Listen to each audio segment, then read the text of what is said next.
আমরা এখন আছি দেপাড়ার একটা মন্দিরে।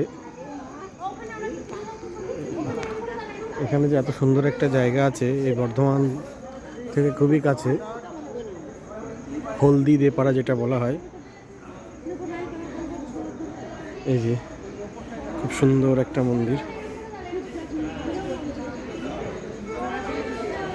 আজ পর্যন্ত রাস্তা যে পেরিয়ে গেছি, রাস্তাটা দেখাবো কোথায় দিয়ে পেরিয়ে গেছি, কিন্তু কখনো এখানে ঢুকিনি।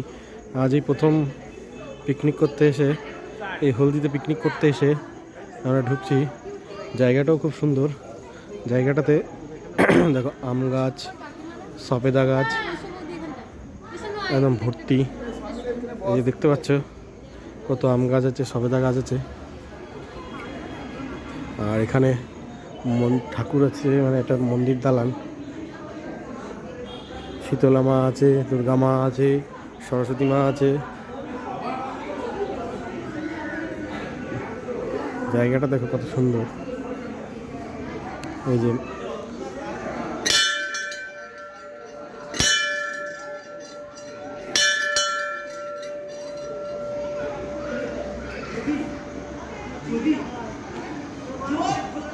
এবারে দেখাচ্ছি কোথা দিয়ে আমরা পেরিয়ে যাই। এই এলাকার বর্ধমানের উপর দিয়ে যারা শান্তিনিকেতন যায়, বা বর্ধমানের মধ্যে যাদের বাড়ি, বিশেষ করে বর্ধমান গুসকরা, এই দেখো কত সুন্দর একটা জায়গা, কত সুন্দর একটা জায়গা। এটা বসার জায়গা, কত সুন্দর এখানে বসে মানে মনোরম দৃশ্য।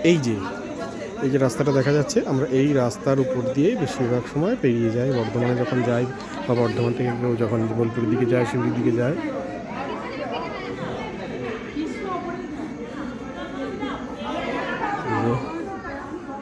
এত সুন্দর একটা জায়গা।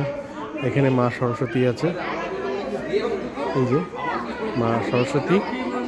আর এটা হচ্ছে মা দুর্গা, মহিষমর্দিনী মা দুর্গা। আর এটা হচ্ছে মা লক্ষ্মীর মন্দির। দেখুন মন্দিরটা কত সুন্দর জায়গায়। মন্দিরের আশেপাশে আম বাগান আছে। এটা হচ্ছে আবার বিলাতি আমড়ার গাছ। এই যে আমড়া ধরেছে, যারা বিলাতি আমড়া চেনে তারা বুঝবে। আর এটা হচ্ছে বিভিন্ন ধরনের আম গাছ।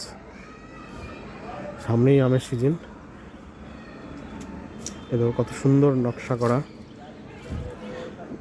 মন্দিরের দেওয়ালের পিছনে কত সুন্দর পৌরাণিক কাহিনী, দেবদেবীদের পৌরাণিক কাহিনী। যে দেবদেবী আছে আমাদের, তাদের মূর্তি অঙ্কন করা রয়েছে।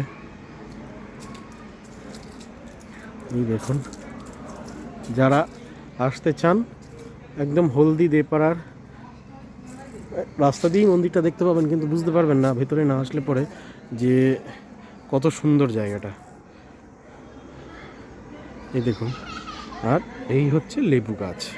এই দেখুন লেবু ধরে আছে, পেকে গেছে। ওইদিকে একটা বট গাছও আছে। এই যে বট গাছ।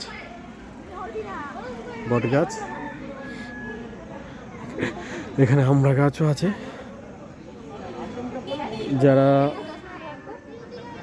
এখানে এসে একটুখানি সময় কাটাতে চান তারা অবশ্যই আসতে পারেন।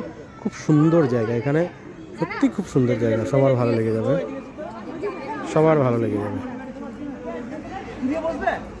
আমরাও জানতাম না, আমাদের ফ্যামিলি পিকনিকে এসে এই জায়গাটাতে এসেছি। সত্যি খুব সুন্দর জায়গা।